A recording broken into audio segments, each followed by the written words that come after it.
The storm has now arrived.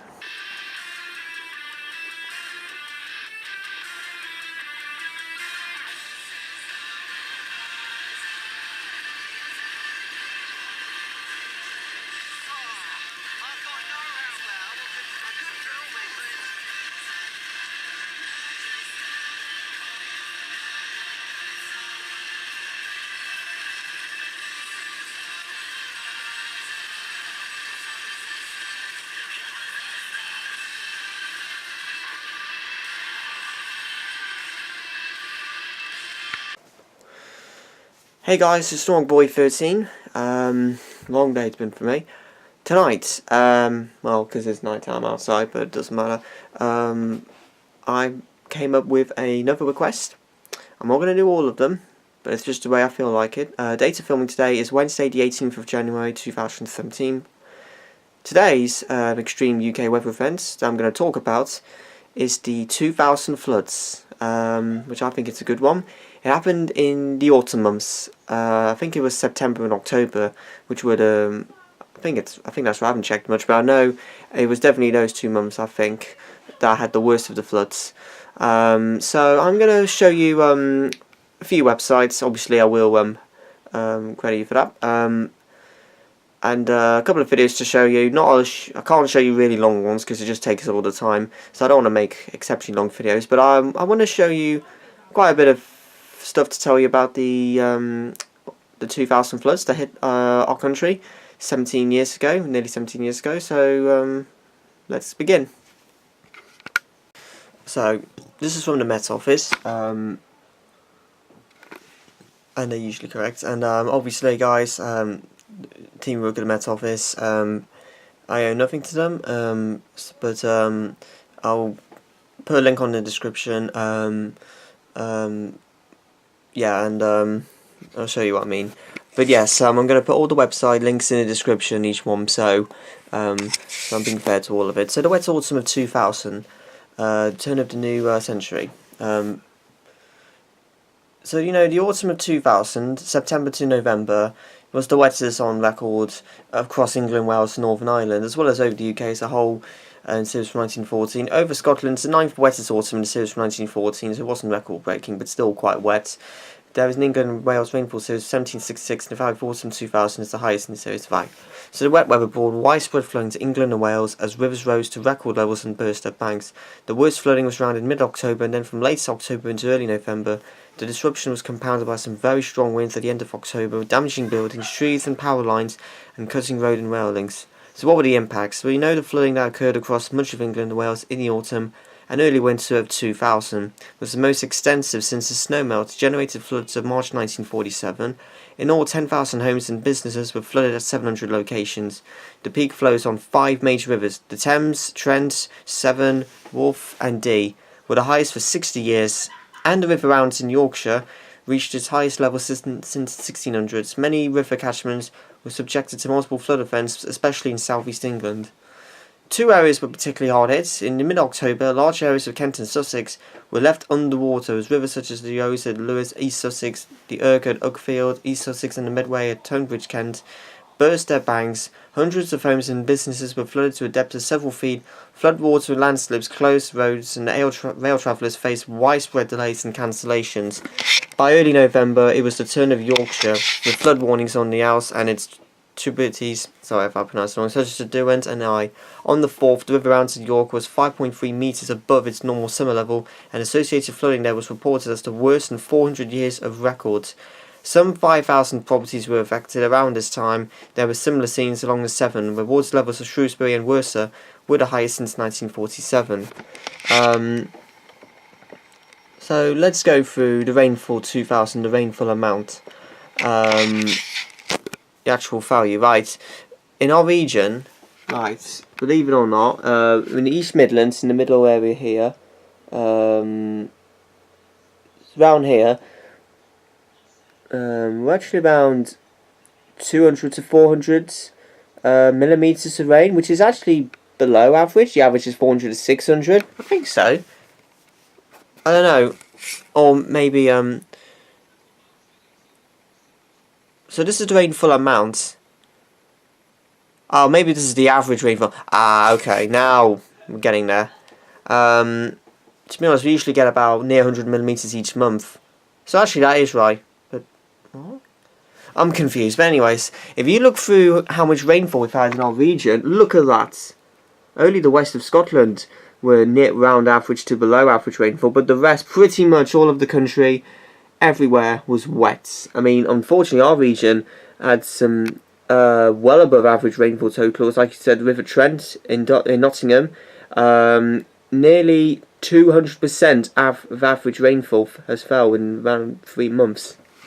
So yeah, thankfully, despite the River Trent flooded, at least the bridge itself didn't get overflowed, so that's a good thing. As you know, the second half of September was unsettled with a very wet spell from the 14th to the 21st. There were heavy prolonged downpours on several days, including a fall of 84 millimetres at Warderton, West Sussex on the 15th. Low pressure dominated UK's weather during October, with several days of heavy rain and strong winds. Flooding occurred in many parts of the UK, but Sussex and Kent were hardest hit on the 10th and 11th, when 156.4 millimetres fell at Plumpton, East Sussex in 48 hours. The rainfall never high 48-hour totals recorded in Sussex was shown below. So, Plumpton had, as we said, had a high 156.4, but even that, everywhere else had quite a lot of rain. Brighton Lewis Road, still very wet, 102.9 millimetres. And as you know, the end of the month, I think it was October, was very wet and stormy over England and Wales, with gale force winds, damaged buildings and trees and transport disrupted. The area of rainfall over England and Wales was 188 millimetres, making it the wettest October since 1903. I'm not sure if we had it since then. Any more records have been broken of October. We have had a few wet Octobers the last few years, but not as record-breaking. Many weather stations across England and Wales broke the October rainfall records, including East Sussex, 291 millimetres, Anglesey, North Wales, 209.2 millimetres, Bracknell, Berkshire, 177.8 millimetres, and Linton on Use, North Yorkshire, 134.6 millimetres. Then the 30th of October storm. This brought heavy rainfall and strong winds to many areas of southern Britain. Rainfall over southern England and the Midlands was very heavy, with many places seeing over 15 millimetres on the 29th to the 30th. And then snow fell in parts of northern England, which is a bit unusual as well. Bolshoi Park near Durham reported 15 centimetres of snow in less than 3 hours. Winds overnight were strongest in South West and South Wales. A gust of 84 knots, 97 miles per hour, was measured at Mumbleshead, South Wales, with 80 knots, 92 miles per hour at Plymouth, and 81 knots, 93 miles per hour in the Isle of Portland and Dorset. And I'll show you the quick analyst map on the 30th of October at 6 o'clock UTC. I believe that's the time there. And we've had quite unusually low pressure across our area. It looked like this brought in a cold front, which brought in some very squally winds and probably some passing rain or showers around. I mean, if I zoom out a little bit, I mean, elsewhere it looks quite high over mainly central mainland Europe. The pressure's not as low in northern parts of North America. So this radar, hang on, sorry. This radar image shows the development of the storm on the 30th of October. The colours and rainfall rates in millimetres. As you can see, that's quite a lot of rain in space of a few hours. It clears away. I think that's it. It's just a couple of hours.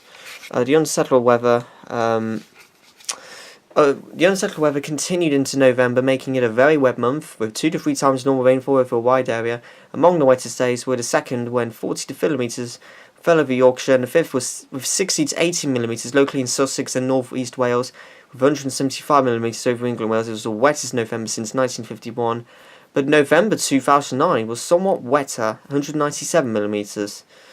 Okay. And then the following diagram shows the daily rainfall at Linton on Use leading up to the flooding along the Yorkshire House. So that's just there for example. Alright, that's it. That's it for this bit. Okay, next, this is a bit of a Wikipedia, more general information about, it's not just the UK, this one, this is more Western Europe as well. As you know, it started from mid-September 2000 to mid-December, but it might have been in Europe, I guess, at that time. Locations, the countries, England, Italy, France, Switzerland, Spain, Netherlands, Ireland, Denmark, Norway, Slovenia. 20 people lost their lives, and estimated damage was probably roughly £2 billion or euros. This is just a quick photo. Shrewsbury Abbey got flooded on November 1st. Yeah, that's not a good sight. The autumn of 2000 was the wettest recorded in the United Kingdom since records began in 1766. Several regions of Atlantic Europe, from France to Norway, received double their average rainfall, and there were severe floods and landslides in the Southern Alps. And in October and November 2000, a successive series of extratropical cyclones caused severe flooding across the UK. The United Kingdom saw the most extensive nationwide flooding event since the snow melt of 1947.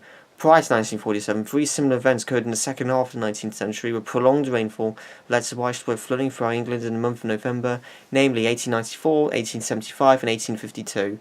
The combined effect of the storms across Western Europe caused flooding throughout the United Kingdom.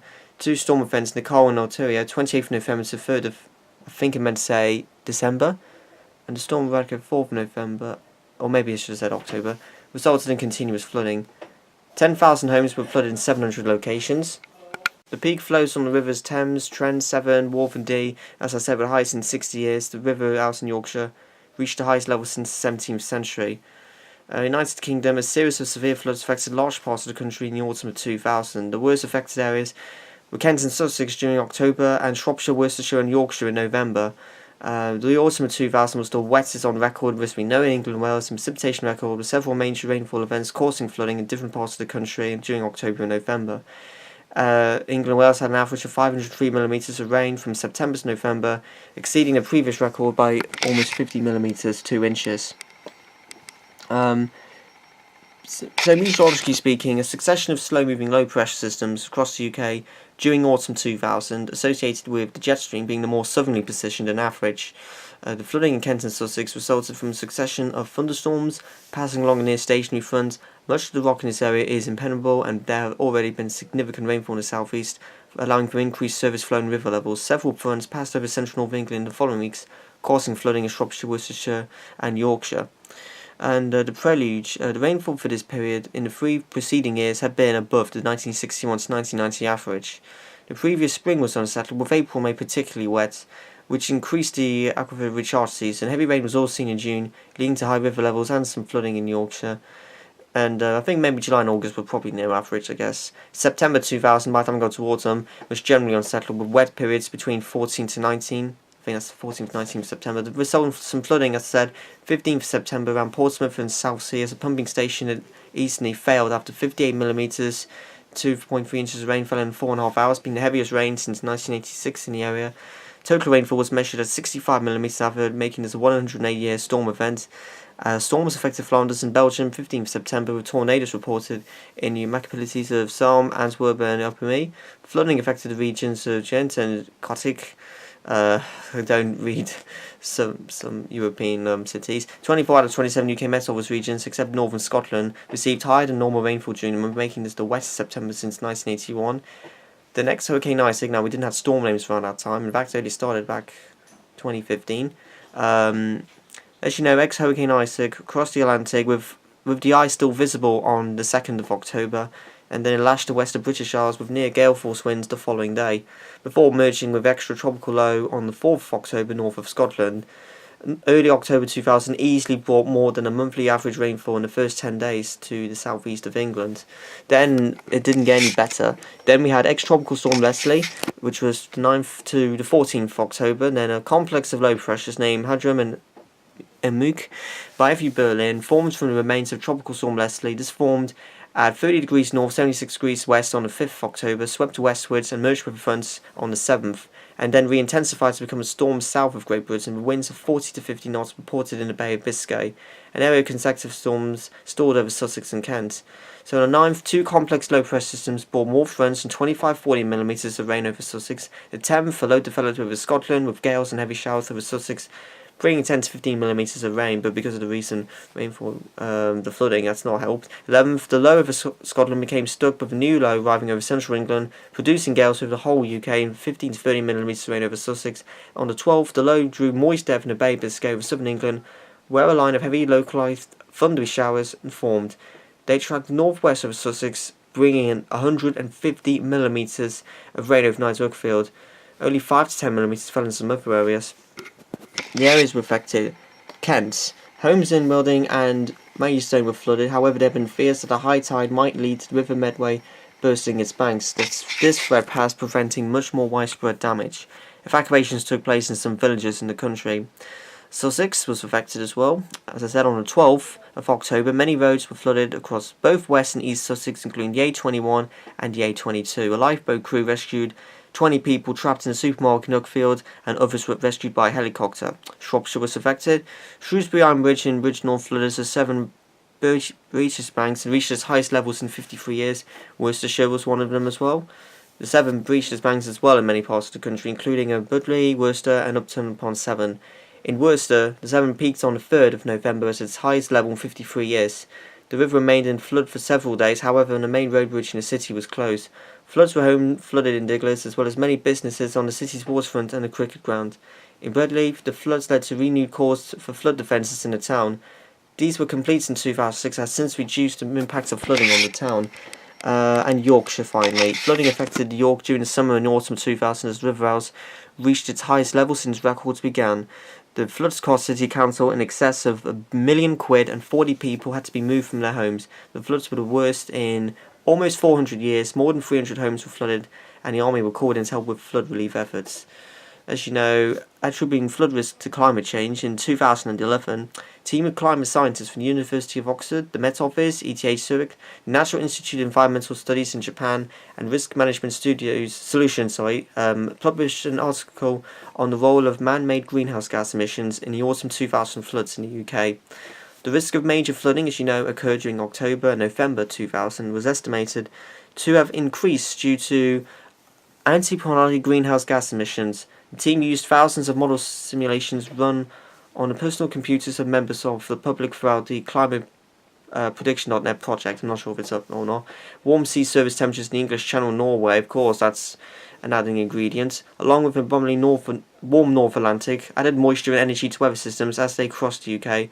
Easily, September was the wettest since 1981, October the wettest since 1903, and November the wettest since 1970.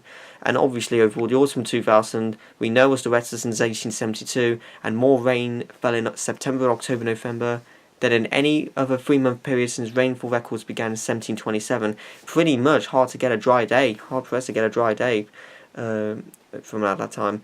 Climatologically, it was calculated that autumn 2000 was a 1 in 500 year event, assuring a static climate. So that's got to be a rare thing indeed. Finally, government reports. DRIFA commissioned at an independent review by the Institution of Civil Engineers under George Fleming. The review was to consider methods of estimating and reducing flood risk and look at whether flood risk management could make more use of natural processes. Other terms of reference, including the possible impact of climate change and experience of other countries. The resulting report, entitled Learning to Live with Rivers, specifically criticised a reluctance to use computer models and inaccurate representation of the dynamic effects of land use, catchment processes, and climate variability. More broadly, the report notes that sustainable flood risk management could only be achieved by working with the natural response of the river basin and by providing the necessary storage, flow reduction, and discharge capacity. It concluded that floods can only be managed, not prevented, and the community must learn to live with rivers. The report found that damage was reduced by flood defences and by timely warnings and evacuations where the defences could not hold back the water. So as a result, 280,000 properties were protected from the floods, but over 10,000 properties were still flooded at an estimated cost of £1 billion. That's it for this bit. Okay, the final bit of this event video. I'm going to show you, this is just York floods for example, but I think you can get the point of what the other floods were like in other countries, counties on that time. So I can't zoom in, I haven't got a right browser, but I'll show you the video of what this was like in York during autumn 2000. So I haven't watched this yet, so I have no idea what it's going to be like. 4th of November 2000, right?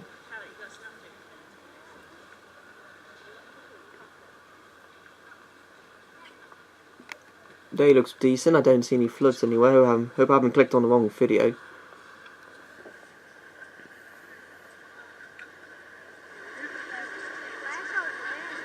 Right, okay, that's quite high.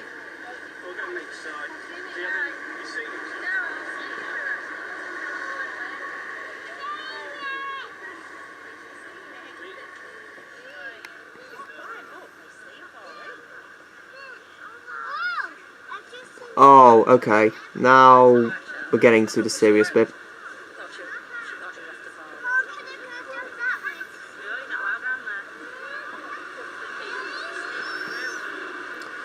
God, I bet I would have took months for that to subsided completely.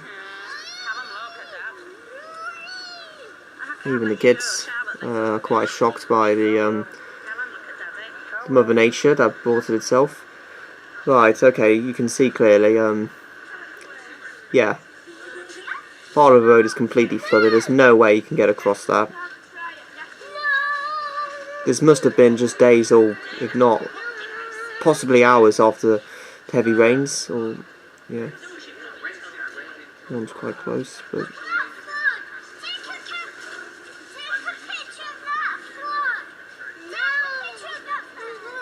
It might look fun, but believe me, it's not fun at all. You gotta get out of your homes once the floods kick in.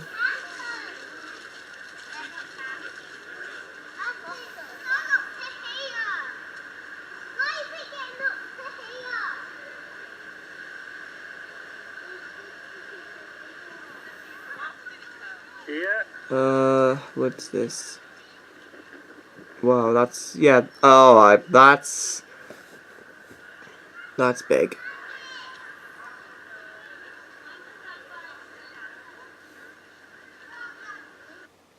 Alright, that's it. Okay, that's about it for this video. Not quite as long as the other one. But yeah, I had a lot to think about that. And it was done in a short space of time, and I just feel like doing it tonight, so I was a little rushed. But to be honest, I did give loads of good information out. Not as much videos, but hope you enjoyed it. And as I said, guys, if you could think of any other extreme UK weather events, whether it's most recent or one that's happened a long time ago, comment below. I'm not the one who's always going to do these myself. You guys, my subscribers, you can do it as well. So don't be afraid to comment which requests you want me to do next, and I will see what I can do for you. As well as global weather forecast, and yeah, as well as global weather forecasting as well. Yeah, so that's about it, guys. Video's now ending. So yes, like, comment, subscribe. Hope you enjoyed this video, and keep me posted. The storm is now out, guys, and definitely no floods in this area right now, at least. That's a good thing. Storm's now out.